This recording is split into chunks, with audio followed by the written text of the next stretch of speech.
आज फिर से हम लोग एक साथ हैं और आज हम लोग कूलम लॉ के फर्दर डिटेल्स पढ़ेंगे। तो आज का वीडियो फिर से कूलम्स लॉ के ऊपर में बेस्ड होगा। आज हम लोग कूलम्स लॉ को थोड़ा सा आगे बढ़ाएंगे, जैसा कि हम लोगों ने पिछले क्लास में इसको बीच में छोड़ दिया था। तो सबसे पहले हम लोग एक बार रिवीजन करें कि कूलम्स लॉ क्या था। दो चार्जेज के बीच Q1 और Q2 के बीच जो फोर्स लगता है उस फोर्स का एक्सप्रेशन कूलम्स लॉ देता है कि Q1 Q2 by R square, जहां K का value 9 into 10 to the power 9 nm square coulomb -2 था फॉर वैक्यूम। अगर ये वैक्यूम नहीं है तो हम लोग इसको इस तरह से लिखते थे Q1 Q2 by R square, जिसमें कि ये जो पार्ट है पूरा 1/4 पाई एप्सिलॉन 0, ये तो वही K था। लेकिन ध्यान दें आप कि ये जो एप्सिलॉन 0 है छोटा सा, इसको कहते हैं परमिटिविटी ऑफ द वैक्यूम, और वो था 8.85 into 10 to the power -12 n-1 m-2 C2, और एप्सिलॉन r जो था वो रिलेटिव परमिटिविटी था, जो कि हम जानते हैं कि एप्सिलॉन नॉट एप्सिलॉन r बराबर एप्सिलॉन होता है। तो ये सारी चीजें जो है हम लोगों ने डिटेल में पढ़ी थी। तो फिजिक्स के अंदर में जब भी आप कोई नियम पढ़ते हैं तो वो तब तक आपका नहीं होता है जब तक आप उसको अप्लाई नहीं करते। तो चलिए हम लोग बहुत जल्दी जल्दी 2-3 सवाल बना लेते हैं ताकि थोड़ी सी प्रैक्टिस हो जाए चीजों की, और तब हम लोग कूलम्स लॉ का अगला वर्जन फिर से पढ़ेंगे। तो चलिए हम जल्दी से सवाल बनाएं। मान लीजिए पहला क्वेश्चन प्रैक्टिस के लिए, पहला क्वेश्चन ये है कि दो चीजें हैं, उनका टोटल चार्ज 20 म्यू सी है। दो ऑब्जेक्ट हैं, जो भी हैं Q1 Q2 हो सकते हैं, उनका टोटल चार्ज 20 म्यू सी है, but the force between them is 0.075 Newton when they are kept at 3 meter. So, what are the charges? Charges कितने हैं? ध्यान दें कि सवाल बहुत भारी नहीं है, बहुत रूडिमेंटरी, पहला बहुत बेसिक सवाल है। कहता है कि दो चार्जेज हैं जिनका टोटल 20 म्यू सी है। इसका मतलब है कि हम कह सकते हैं कि Q1 और Q2 दोनों मिलकर 20 म्यू सी होगा। म्यू का मतलब होता है माइक्रो, चूंकि आप 11th पढ़ चुके हैं तो माइक्रो का मतलब 10 to the power -6 लिखना है। ये हो गया 20 into 10 to the power -6 coulomb. Q1 Q2 मिलाकर 20 into 10 to the power -6 coulomb हुआ। आगे कहता है कि जब हम उनको 3 मीटर दूर रखते हैं तो उनके बीच का फोर्स होता है 0.075 न्यूटन। तो यहाँ पे हम बना लें जरा सा, फोर्स बराबर होता है 9 into 10 to the power 9 Q1 Q2 by R square. सही है। F का वैल्यू हुआ 0.075 equal to 9 into 10 to the power 9 Q1 Q2 by R 9,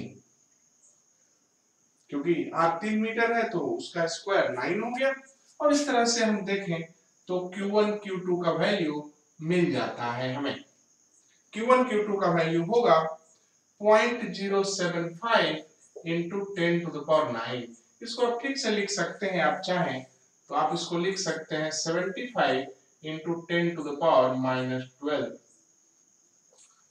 तो ठीक से देखिए कि आपको Q1 plus Q2 मिल गया, Q1 Q2 भी मिल गया। तो इन दोनों की मदद से क्या आप नहीं बता सकते कि Q1 और Q2 कितना है? ठीक से देखिए, Q1 plus Q2 है 20 into 10 to the power -6, और Q1 Q2 है 75 into 10 to the power -12। यहाँ पे अगर हम ध्यान दें थोड़ा सा तो 15 और 5 20 होता है, और 15 गुने 5 75 होता है। तो इसका मतलब साफ है कि Q1 और Q2 दोनों हुए 75 5 गुने 10 पे पावर -6 कूलम, और एक हो गया 15 गुने 10 पे पावर -6 कूलम, जो भी है। एक पहला दूसरा और एक दूसरा और एक पहला वाला, ये इतना हो गया। इस तरह से हम लोग थोड़ा सा अनुमान लगा के इस सवाल को बना सकते हैं। तो आपने देखा कि हम लोगों ने इस्तेमाल किया F इक्वल टू के Q1 Q2 by R square का। आसान है। अगला सवाल लेते हैं, हम आगे बढ़ते हैं और दूसरा एक सवाल आसान से लेते हैं। क्वेश्चन है,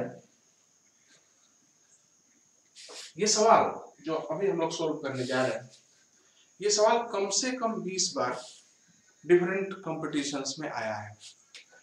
तो ये सवाल है कि यहाँ पर एक चार्ज है जिसको कह सकते हैं 4Q, और यहाँ पे एक चार्ज है जिसको कह सकते हैं Q। मान लीजिए कि एक चार्ज 4Q और दूसरा चार्ज Q आपस में a डिस्टेंस पर रखे हैं। क्वेश्चन है, पहला चार्ज 4Q और दूसरा चार्ज Q आपस में a डिस्टेंस पर रखे हैं।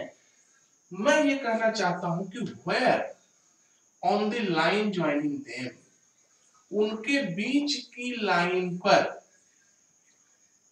a charge should be kept, कोई भी charge any charge should be kept so that it is in equilibrium।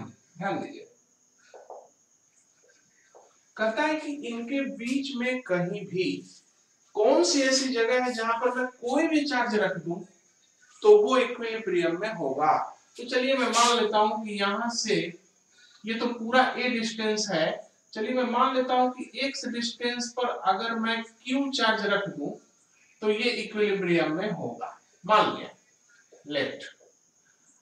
आपको पूछा क्या गया है? आपको पूछा गया है वेयर का जवाब देना है, मतलब आपको x का जवाब देना है। कहता है कि 4Q और Q दो चार्ज हैं, उनके बीच का डिस्टेंस a है, तो आप बताएं कि उनके बीच में किधर एक थर्ड चार्ज रख दें तो थर्ड चार्ज इक्विलिब्रियम में होगा। इक्विलिब्रियम का मतलब होता है, 11वीं क्लास का हम कंसेप्ट समझ रहे हैं कि टोटल फोर्स 0 होता है। अब Q कैसा भी हो, ध्यान दीजिएगा, 4Q और Q ये आपस में रिपल्सन करेंगे। मान लीजिए इसको हम पॉजिटिव मान लेते हैं थोड़ी देर के लिए, यहाँ पे एनी चार्ज लिखा हुआ है, आप कोई भी चार्ज ले सकते हैं। तो 4Q और Q आपस में पॉजिटिव है तो जाहिर है रिपल्सन करेंगे, ये चार्ज इसको पुश करेगा और ये वाला भी इसको इधर ही पुश करेगा, और जब ये दोनों फोर्स आपस में बराबर होंगे तो ये इक्विलिब्रियम में होगा। इसलिए चलिए हम इन दोनों फोर्सेस को बराबर कर देते हैं। तो सबसे पहले आइए इस फोर्स को, ये फोर्स क्या है भाई, तो इसके बीच का फोर्स है, तो K into 4Q into Q by x square, ये वाला फोर्स मिल गया, बराबर इसका जो यहाँ पर फोर्स है वो ये वाला है, तो उसको हम लिख दें K into Q by a minus x whole square. तो आप देख सकते हैं कि K Q कटेगा दोनों साइड में से, और जवाब आएगा 4 बराबर x square by a minus x whole square, यानी 4 बराबर x by a minus x. तो 4a माइनस 4x बराबर x, 4a बराबर 5x, x बराबर 4a बाई 5। x का वैल्यू मिल गया हमें, ये 4a बाई 5 है, और निश्चित रूप से ये जो पॉइंट है ये a बाई 5 है। हो गया। तो कहां रख दें, तो ध्यान दीजिए कि अगर हम कोई भी चार्ज इस जगह पर रख दें 4a by 5 from 4Q charge, तो इस चार्ज पे लगने वाला फोर्स 0 होगा। कुछ भी चार्ज हो उस पे लगने वाला टोटल फोर्स 0 होगा, क्योंकि ये वाला चार्ज इसको उधर पुश करेगा, ये वाला चार्ज इसको इधर पुश करेगा, दोनों ओर से पुश बराबर हो जाएगी, और इस तरह से ये इक्विलिब्रियम में होगा। इसी सवाल में थोड़ा सा और एक्स्ट्रा ऐड करना है। अभी तो हम जानते हैं कि कोई भी charge any value of Q is in equilibrium, कोई भी चार्ज इक्विलिब्रियम में होगा, कहां, x बराबर 4a बाई 5 पर। इस जगह पर कोई भी चार्ज रख दे तो ये इक्विलिब्रियम में होगा, लेकिन बट ओनली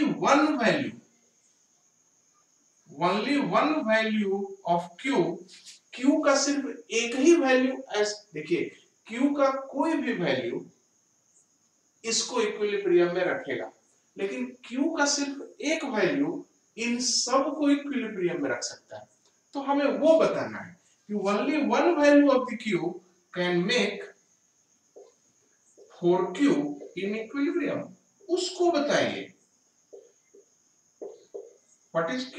कहता है कि ये तो आप तय माने कि Q इक्विलिब्रियम में है, कहता है कि Q का कितना वैल्यू मैं ले लूं कि ये वाला भी इक्विलिब्रियम में।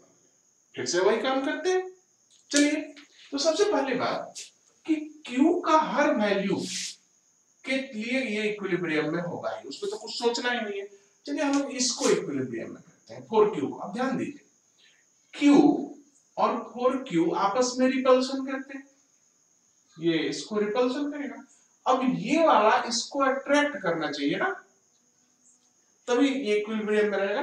तो ये वाला अट्रैक्ट करना चाहिए, इसलिए हम लोग ये सबसे पहले कह सकते हैं कि Q जैसा भी चार्ज होगा वो निगेटिव होना चाहिए। Q कैसा भी चार्ज होगा उसको निगेटिव होना चाहिए, ये तय है, तभी ये इक्विलिब्रियम में रहेगा। अब जब Q निगेटिव है तो आइए इन दोनों के बीच का फोर्स ये वाला और इसके बीच का फोर्स ये वाला दोनों को बराबर कर देते हैं। तो इसका फार्मूला होगा K into 4Q into Q by 4a/5 square बराबर इसका फोर्स लिखिए K into 4Q Q by ये पूरा यहां से यहां तक A है। जैसे ही आप इसको इक्विलिब्रियम में ले जाते हैं 4Q के कट जाता है तो आता है Q बाई ए स्क्वायर भी काट सकते हैं दोनों साइड से। 525 Q बाई 16 बराबर 4Q, सिर्फ Q, इसलिए Q का वैल्यू आया 16Q बाई 25 निगेटिव। एक बार देख लीजिए, तो इस Q के वैल्यू के लिए ये सब इक्विलिब्रियम में होंगे, इसको भी चेक कर सकते हैं आप, वो भी इक्विलिब्रियम में है। तो मैं कह रहा हूं कि इक्विलिब्रियम का मतलब होता है फोर्स का वैल्यू, टोटल फोर्स का वैल्यू 0 होना। तो ये हम लोगों का दूसरा सवाल है। आइए हम लोग एक और सवाल बनाते हैं, तो हम लोग क्वेश्चन है, सवालों का सिलेक्शन करने से पहले हम लोग इस बात का ध्यान दें कि सवाल इस प्रकार के चुने जाएं कि 12 तो ठीक है, थोड़ा सा 11th क्लास का भी साथ साथ रिवीजन होता चले, तो उन सवालों पे हम लोग ज्यादा कंसंट्रेट करें कभी कभी, क्योंकि आजकल तो कंपटीशन का एज है, तो थोड़ा बहुत 11th का भी रिवीजन होता रहना चाहिए। तो इसमें सवाल हम लोग और बनाते रहेंगे, पहले जरा सा हम लोग आगे बढ़ ले और कूलम्ब्स लॉ का एक और फॉर्म देखें, उसको हम कहेंगे vector form of Coulomb's law. अब ये क्या है, आप कह सकते हैं कि आपने तो एक तो पढ़ाया ही था कूलम्ब्स लॉ, फिर आपने एक और ये लॉ क्या चीज है, ध्यान दीजिए कि हम लोगों ने जो पढ़ा था वो स्केलर फॉर्म था। स्केलर फॉर्म का मतलब है कि F is equal to K Q1 Q2 by R square में ये तो सिर्फ फोर्स का मैग्नीट्यूड निकला था, Q1 Q2 स्केलर ही है, R तो डिस्टेंस है, तो वो भी स्केलर ही थी, तो कुल मिला के स्केलर ही था सारा कुछ। ये भी वेक्टर है, परंतु ये आपको तो न्यूटन में ही मिला था और तो डायरेक्शन तो नहीं मिल रही थी, इसलिए ये स्केलर फॉर्म कहते हैं। वेक्टर फॉर्म का मतलब कि आपको डिस्टेंस के बदले, ध्यान दीजिएगा, आपको डिस्टेंस के बदले कोऑर्डिनेट मिल सकते हैं, मतलब उन चार्जेज के कोऑर्डिनेट्स क्या है वो मिलेंगे आपको, आर नहीं मिलेगा, कोऑर्डिनेट्स मिलेंगे, और आप भी फोर्स को वेक्टर में निकालिए, वेक्टर में लाइए, आप भी उसमें आईजे के वगैरह करके कुछ लाइए। तो इस तरह से ये वेक्टर फॉर्म बनता है। उस वेक्टर फॉर्म को समझने के लिए हमें दो चीजें एक बात समझनी पड़ेगी। पहली बात तो गौर कीजिए, अगर कोई वेक्टर x1 y1 z1 से लेकर x2 y2 z2 तक जाता है तो इस वेक्टर को कह सकते हैं, इसका नाम, ये यहां से यहां जाता है तो इस वेक्टर का वैल्यू होगा, इसका मैग्नीट्यूड और डायरेक्शन जो कुछ भी आप उसको लिख सकेंगे ऐसे, x2 माइनस x1 i जोड़ y2 minus y1 j plus z2 minus z1 k। ध्यान दीजिएगा फाइनल माइनस इनिशियल किया हुआ है, ये बात बहुत इंपॉर्टेंट है। और दूसरी चीज जो है उसको ध्यान दीजिएगा कि अगर दो वेक्टर्स ये हैं हमारे, अगर ये वेक्टर r1 और ये वेक्टर r2 है, ठीक से देखिए कोई इनिशियल वेक्टर है, अगर ये वेक्टर r1 है और ये वेक्टर r2 है, तो ध्यान दीजिएगा कि ये जो वेक्टर होगा ये r2 माइनस r1 होगा और ये जो वेक्टर होगा वो r1 माइनस r2 होगा। ये 11th क्लास का कांसेप्ट है जो आपको यहाँ पर मैं याद दिला रहा हूँ। तो चलिए इस दोनों कांसेप्ट को रखने के बाद हम लोग जरा सा vector form of the Coulomb's law को एक बार देखें। Vector form of the Coulomb's law बहुत आसान है, उसमें कोई खास बात नहीं है, खाली समझना है थोड़ा सा। मान लीजिए कि ये कोऑर्डिनेट सिस्टम है, इस कोऑर्डिनेट सिस्टम में एक चार्ज q1 रखा हुआ है जिसकी पोजीशन है r1। ध्यान दीजिएगा r1 कहने में है, r1 का मतलब होता है x1 y1 z1, मतलब है कि आपको x का कोऑर्डिनेट दिया हुआ है, इस q का कोऑर्डिनेट है x1 y1 z1। उसी तरह से एक दूसरा भी चार्ज है यहाँ जिसको q2 कहते हैं, इसके पोजीशन वेक्टर r2 है और r2 का मतलब होता है कि x2 y2 z2 तीनों दिया होगा। तो क्वेश्चन है कि जब q1 की पोजीशन ijk में मालूम है, q2 की पोजीशन भी ijk में मालूम है, तो उनके बीच जो लगने वाला फोर्स है वो भी आपको ijk में देना है। चलिए हम लोग ग्रामर देखते हैं जरा सा। चलिए हम लोग फोर्स ऑन q2 निकालते हैं। ड्यू टू q1, ध्यान दीजिएगा आप कहां फोर्स निकाल रहे हैं, q2 पर। बताइए तो q2 पर किधर फोर्स होगा, तो q1 है, ये q2 है, तो ये फोर्स इधर की ओर होगा, सही है। इसको कैसे लिखेंगे हम, force on q2 bye q1, इसको ऐसे लिखेंगे force on q2 bye q1। और इस पे कैसा फोर्स लगेगा, इस पे इधर फोर्स लगेगा, इस फोर्स का नाम होगा force on q1 by charge 2। अब देख रहे हैं ना कैसे मैंने F12 और F21 लिखा। अब इसको आगे बढ़ाइए, चलिए हम लोग इस F12 और F21 में से कोई एक निकालें, क्योंकि बाकी तो वो दोनों तो बराबर होंगे आपस में, सिर्फ डायरेक्शन की पलटी होगी, इसलिए हम लोग फोर्स ऑन q2 लिखते हैं। तो what is force on q2, force on q2 तो ये है, ये तो उसको हम लिखेंगे F21 बराबर, पहले मैग्नीट्यूड लिखेंगे फिर डायरेक्शन भी लिखेंगे। चलिए पहले मैग्नीट्यूड लिखते हैं। मैग्नीट्यूड का फॉर्मूला होगा K q1 q2 by r square, इन दोनों के बीच का डिस्टेंस का स्क्वायर। इनके बीच का डिस्टेंस क्या है, r1 माइनस r2 भी है, हो सकता है, और r2 माइनस r1 भी हो सकता है। तो आप कहेंगे दोनों कैसे हो सकता है, भाई स्क्वायर करना है नीचे में, तो आप इसको r1 माइनस r2 भी ले सकते हैं और r2 माइनस r1 भी ले सकते हैं। तो आप इसको लिख सकते हैं r12 या r1 माइनस r2 का स्क्वायर, मॉड का स्क्वायर, जो भी है, इससे कोई फर्क नहीं पड़ता है कि आप r2 माइनस r1 लिखते हैं r1 माइनस r2 लिखते हैं, कोई दिक्कत नहीं। अब आगे आइए, ये तो फॉर्मूला बन गया, मैग्नीट्यूड हो गया k q1 q2 by r1 minus r2 square. Direction किधर होगा, डायरेक्शन को ठीक से देखिए, डायरेक्शन इधर है, तो जरा डायरेक्शन मैंने जो अभी पढ़ाया था, ये कौन सा वेक्टर होगा बताइए, अगर ये r1 है और ये r2 है तो ये वेक्टर होगा r2 माइनस r1, तो ये वेक्टर होगा r2 माइनस r1 की ओर। अब गौर कीजिए कि आपने तो एक वेक्टर से मल्टीप्लाई कर दिया इसको, ये फॉर्मूला है, इसमें आपको इस वेक्टर से मल्टीप्लाई करने की आजादी कहां से मिली, आप मल्टीप्लाई नहीं कर सकते। इस वेक्टर, यहाँ पे वेक्टर है ये भाई, इसका यूनिट मीटर है, ये लेंथ है, आप कैसे मल्टीप्लाई कर सकते हैं। लेकिन अगर हम इसके मैग्नीट्यूड से भाग लगा लें तब तो कर सकते हैं, इसलिए r2 minus r1 is for direction, but इसका मैग्नीट्यूड हमें हटाना पड़ेगा यहाँ से, इसलिए हम इसको r2 माइनस r1 के मैग्नीट्यूड से भाग लगा देते हैं। देखिए ठीक से, हमने इससे मल्टीप्लाई किया और इससे भाग लगा दिया इसके मैग्नीट्यूड से। अब यहाँ पे गौर कीजिए, ये r1 माइनस r2 है ना, इसको भी ठीक से हम r2 माइनस r1 ही लिख देते हैं। चलिए, और अब आप देखिए कि फॉर्मूला क्या हो गया, फोर्स ऑन q2 हो गया k q1 q2 bye r2 minus r1 square, और ये हो गया एक और, तो हो गया क्यूब, डिस्टेंस का क्यूब, और r2 माइनस r1,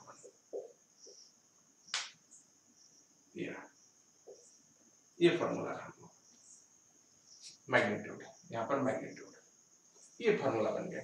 और उसी तरह से अगर कोई कहेगा कि फोर्स ऑन Q1 क्या होगा, तो यहाँ पर बदलेंगे कि Q1 Q2 R1 minus R2 कर देंगे, यहाँ पर R1 minus R2 whole cube कर देंगे। अब यहाँ पर गौर कीजिए, ठीक से देखिए, जिस चार्ज पर फोर्स निकालना हो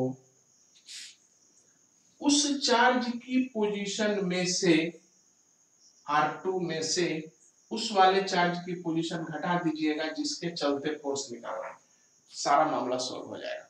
चलिए हम लोग एक सवाल बना के इस चीज को देख लेते हैं। ये हो गया हमारा vector form of the Coulomb's law. इसमें क्यूब से मत घबराइएगा, यहाँ पर क्यूब है, यहाँ पर हमने एक डिस्टेंस दे रखा है, इसलिए यहाँ पर कोई दिक्कत नहीं है। चलिए हम लोग एक सवाल बनाते हैं और इस बार जरा सा हम लोग वेक्टर फॉर्म को यूज करते हैं। क्वेश्चन कहेंगे a charge 10 coulomb is at 235 meter and another charge 6 coulomb is at 132 meter. Find force on 6 coulomb charge. अब आपको तो हमने वेक्टर दे रखे हैं, आपको हमने वेक्टर दिए हैं, आप भी फोर्स वेक्टर में ही दीजिएगा। तो फोर्स का फॉर्मूला होगा K 9 into 10 to the power 9 Q1 Q2 by R square, sorry R cube करना है आपको यहाँ पे नीचे में। समझो पहले R तो निकालिए कि डिस्टेंस है कितना, तो दोनों के बीच का डिस्टेंस होगा, ठीक से देखिए, इसका बीच का डिस्टेंस ही लेना है ना, डिस्टेंस ले लीजिए। तो 2 और 1 तो हो गया 2 minus 1 square plus 3 minus 3 square plus 5 minus 2 square का रूट। आपको मालूम है distance formula, x1 minus x2 whole square plus y1 minus y2 whole square plus z1 minus z2 whole square का रूट। z1 माइनस z2 के बदले z2 minus z1 में करिए तो कोई दिक्कत नहीं है, क्योंकि आप यहाँ पर स्क्वायर कर रहे हैं। तो r का फॉर्मूला हो गया root 1 square plus 0 square plus 3 square, यानी r का वैल्यू हो गया रूट अंडर 10। तो रूट अंडर 10 का क्यूब, देखिए रूट अंडर 10 का क्यूब। अब निकालिए ये वाला vector r2 minus r1। r2 minus r1 कितना होगा, कौन सा चार्ज कहां से कहां पर फोर्स निकालना है, तो 6 कूलम पर। किसके चलते निकालना है, तो 10 कूलम के चलते। तो 6 कूलम वाले में से इसको घटा दीजिए, कैसे लिखेंगे, 1 minus 2i plus 3 minus 3j plus 2 minus 5k। यहां पर फिक्स है क्योंकि यहाँ पे दिस माइनस दिस ही करना है। तो आपका आंसर होगा f का value 9 into 10 to the power 9 into 60 by 10 to the power 3 by 2, इसको आप लिख देंगे minus i plus 0j minus 3k। ये हमारा आंसर है। अब देखिए ये फोर्स न सिर्फ मैग्नीट्यूड मिला है बल्कि उसमें ij के भी दिख रहा है, डायरेक्शन भी दिख रहा है। तो इस तरह से इस बात को ध्यान दीजिए कि जब कई चार्जेज हो जाए, 3D में चला जाए, क्यूब हो जाए या इस तरह के, तो वहां पर हमको वेक्टर फॉर्म लेने से आसानी पड़ती है। तो जहां पर हम ij के लिखते हैं वहां पर डायग्राम बनाने का जो हैसल है उससे हम बच जाएंगे। तो ये इस तरह से vector form of the Coulomb's law, ये एक सवाल हम लोगों ने देखा, ये ऑलमोस्ट आई ओपनर है, ये बता देता है कैसे काम करना है। तो एनसीईआरटी में प्रश्न है इस पर और कई बार एग्जामिनेशंस में क्वेश्चन आ चुके हैं। तो ध्यान दीजिएगा कोऑर्डिनेट किस में से किस को घटाना है, ये हम लोग का vector form of the Coulomb's. चलिए हम एक और सवाल बनाते हैं। उस सवाल बनाने से पहले हम लोग एक और प्रिंसिपल को पढ़ें जो कि काफी इंपॉर्टेंट है। उसका नाम है सुपरपोजिशन प्रिंसिपल। सुपरपोजिशन प्रिंसिपल, इससे कोई डरने की जरूरत नहीं है, ये वो आसान सी चीज है, एक बेसिक बात है, इसमें कोई खास बहुत नाम जिसका बड़ा है और काम इसका कुछ नहीं है। तो सुपरपोजिशन प्रिंसिपल कहता है कि अगर किसी सिस्टम में बहुत से चार्ज हैं तो हर चार्ज दूसरे सभी चार्जेज पर फोर्स लगाएगा। ये तो हम भी जानते हैं। पता है कि if there are many charges, then each one will apply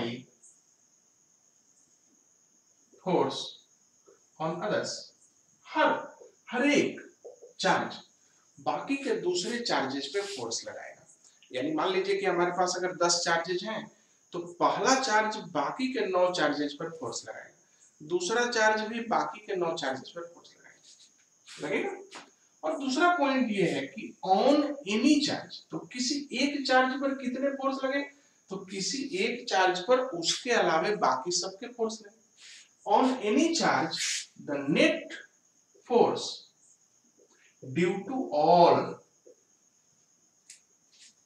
मेरे ऊपर बाकी सबने फोर्स लगाया तो सब लोगों के फोर्स का vector sum will be vector sum of all forces। सारे फोर्सेस जो लगे हैं किसी चार्ज पर उसका वेक्टर सम ले लीजिएगा तो आपको किसी चार्ज पर नेट फोर्स मिल जाएगा। यही बेसिक फंडा है सुपरपोजिशन प्रिंसिपल का।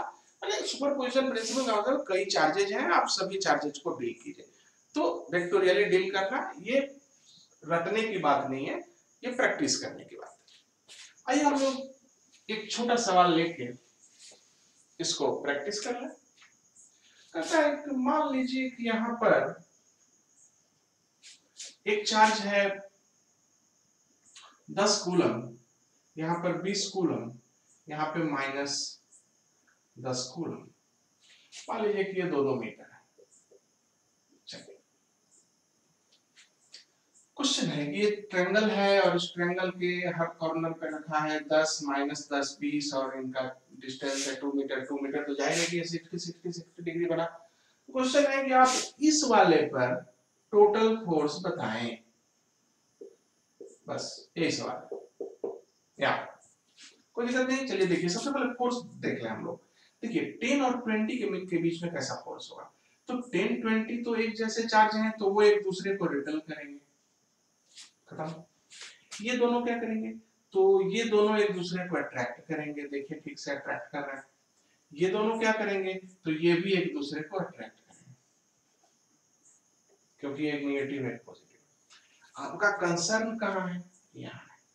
-10 कूलम पे कितने लोगों ने फोर्स लगाया है, -10 कूलम पे इन्होंने लगाया है और इन्होंने लगाया है।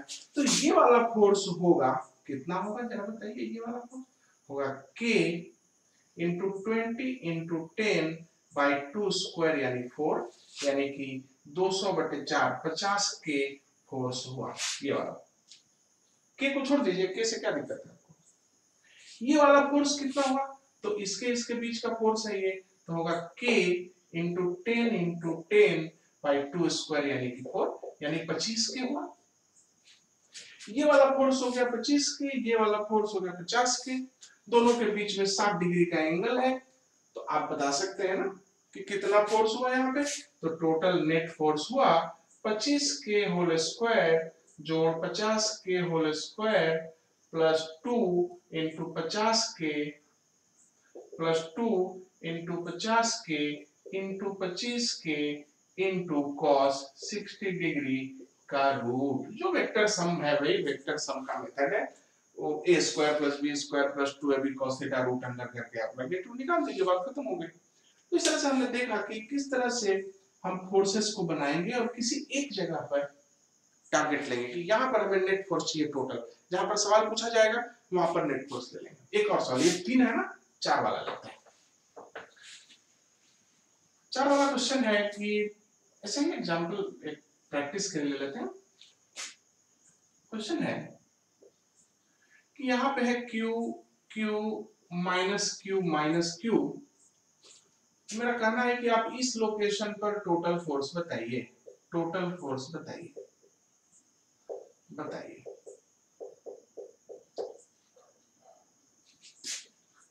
इसको दिस टाइम ले लेते हैं, जैसे 4 कूलम, 4 कूलम, -4 कूलम, -4 कूलम, चलिए मान लिया, और डिस्टेंस 1 मीटर मान लेते हैं, चलिए हम लोग आसानी, हमें तो सुपरपोजिशन प्रिंसिपल सीखना है, कोई कैलकुलेशन का तो कंपटीशन नहीं चल रहा है यहाँ पे।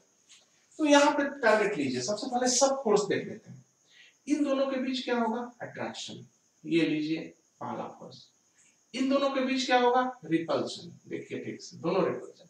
इन दोनों के बीच क्या होगा? तो अट्रैक्शन, ठीक से देखिए। इन दोनों के बीच क्या होगा? तो दोनों निगेटिव है, इसलिए रिपल्शन।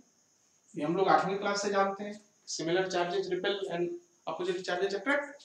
तो हमने सभी फोर्स बना दिए, लेकिन टारगेट है यहाँ, और यहाँ पे ध्यान दीजिए, इस -4 पे कौन कौन फोर्स लगा रहे हैं? तो -4 पे ये वाला जो फोर्स है ये लगा रहा, और ये वाला फोर्स वो लगा रहा, और ये वाला भी तो लगा रहा होगा। तो ये वाला 4 कूलम कहाँ फोर्स लगा रहा है? ये इधर फोर्स लगा रहा है, ठीक है। देखिए वो सॉरी रिपल्शन नहीं करेगा, वो अट्रैक्शन करेगा, वो इधर गया। ये 4c और ये -4c है, तो ये अट्रैक्शन का फोर्स होगा। ये तो हमारे पास 3 फोर्स हो गए, एक ये और एक ये। अब इसके बाद हम लोग सवाल को पूरा सॉल्व करें, जरा तीनों फोर्सेस को लिखें। हो गया F1, F2, F3। आइए F1 को लिखते हैं। F1 है इसके बीच का फोर्स, होगा K 4 4 16 बाई 1, हो गया K Q1 Q2 by R square. आप कहेंगे कि सर माइनस गायब कर दे रहे हैं आप, माइनस को गायब करने, आपने तो डायरेक्शन ऑलरेडी ले लिया है इसमें, तो फिर आप सिर्फ मैग्नीट्यूड लीजिए। तो 16k का वैल्यू हुआ ये वाला कितना आया? 16k। आइए इसको देखते हैं। F2 का वैल्यू आया, ये इन दोनों के बीच का फोर्स है, तो k इंटू 16 बाई 1 स्क्वायर, फिर से आया k इंटू 4 बाई 1 स्क्वायर, ये भी 16 हो गया, ठीक है। इस वाले को देखिए, F3 कितना लिखेंगे आप? F3 होगा k Q1 Q2 फिर 16 बाई, ये डिस्टेंस सबकी बार चेंज हो गया है, अगर ये 1 है ये 1 है, तो ये डिस्टेंस कितना होगा? √2, और जब √2 का स्क्वायर करेंगे तो आएगा 2, यानी 8k। यानी आपके पास 3 फोर्सेस हैं, पहला 16k, दूसरा 16k, तीसरा 8k। इन तीनों को जोड़ना है। तीनों को जोड़ने का सीधा सीधा तरीका है, मैं आपको बता रहा हूँ, ये तो 45 डिग्री है, आप देखिए ठीक से। सबसे पहले देखिए यहाँ पे क्या कर सकते हैं, ध्यान दीजिए कि कोई हार्ड एंड फास्ट रूल नहीं है, रूल तो बहुत सारे हैं, लेकिन उसमें से कौन सा आपके सुविधाजनक है उसको देखना। तो सबसे पहले यहाँ पे इस चीज पे गौर कीजिए कि अगर कोई दो वेक्टर, ये चीजें मैं 11th क्लास में समझाता हूँ, लेकिन जब 12 में ये चीज आती है तो फिर उनको एक बार और रिवाइज करता हूँ। जब दो फोर्स आपस में बराबर और 90 डिग्री पे हो, 90 डिग्री पे हो, तो उनका रिजल्टेंट होता है F√2। अगर दो फोर्स आपस में 60 डिग्री पे हो, तो उनका रिजल्टेंट होता है F√3, ठीक बीच से। और अगर दो फोर्स जो आपस में 45 डिग्री पे हो, तो उनका रिजल्टेंट होता है 2 + √2 F।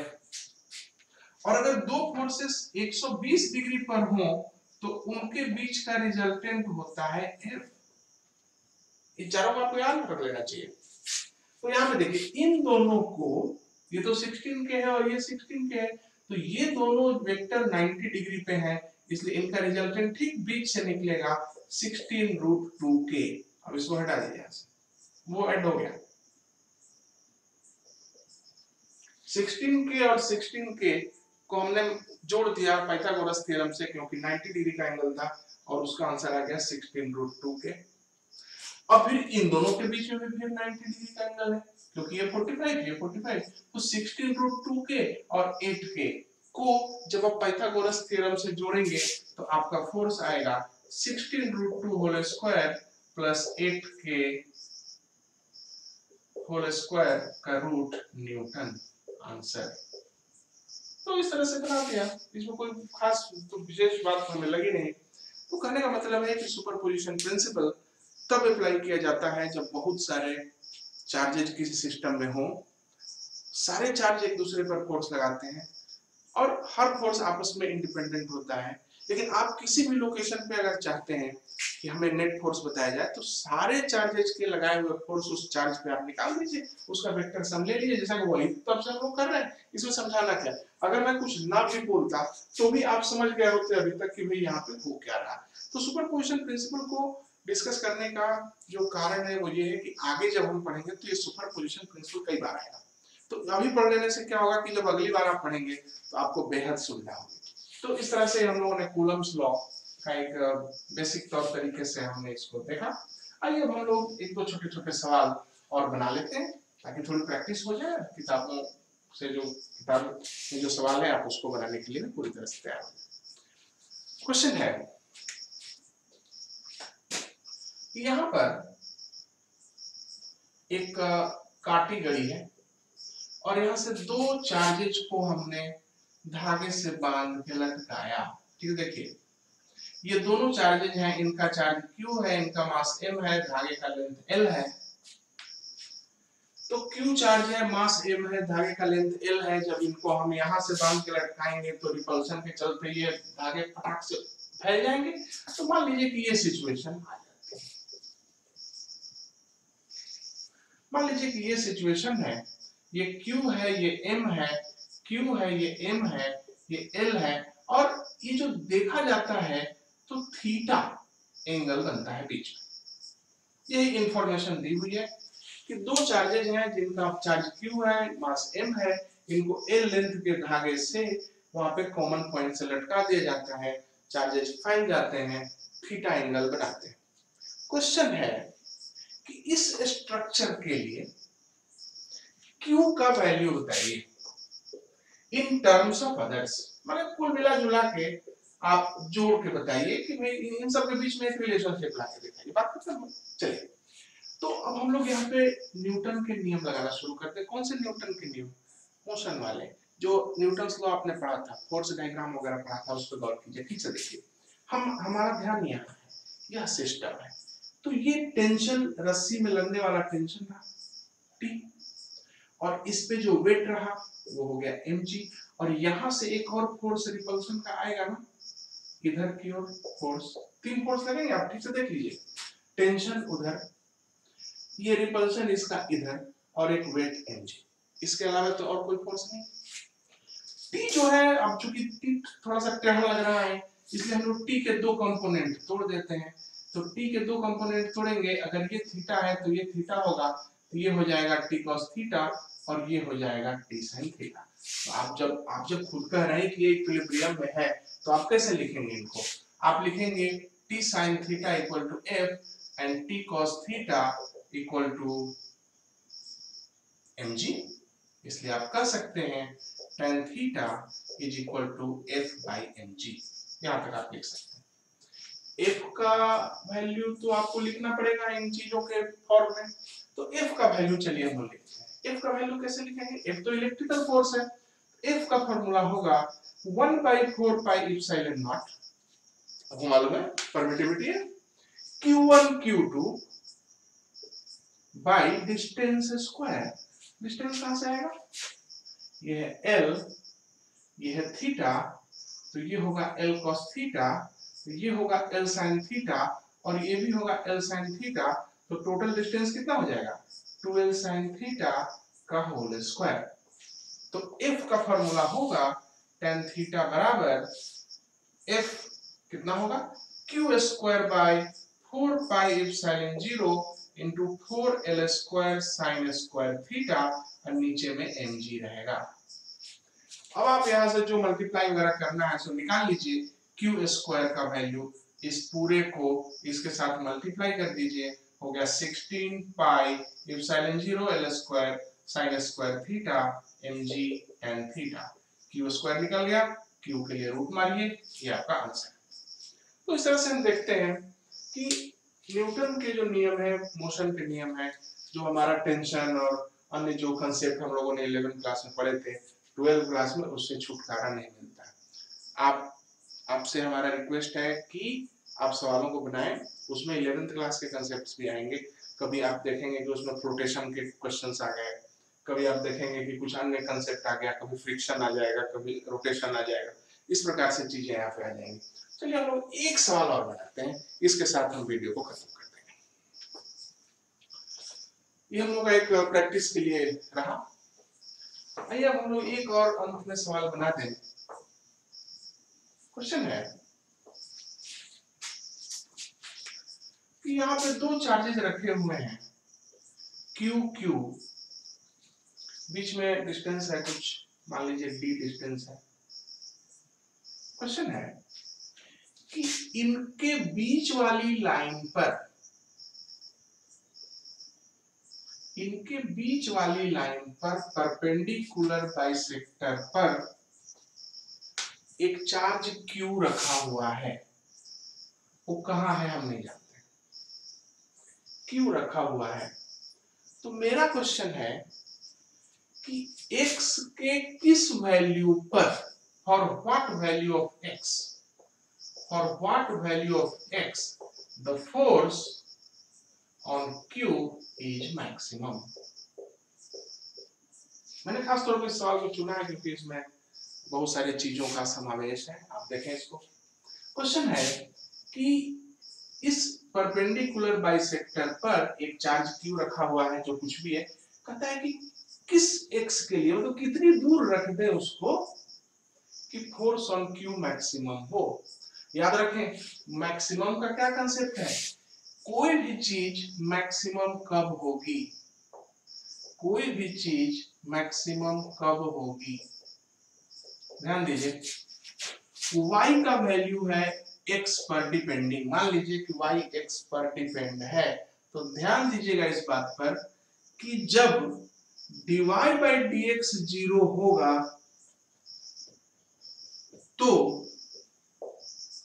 y, जब dy by dx 0 होगा तो y का वैल्यू मैक्सिमम या मिनिमम होगा।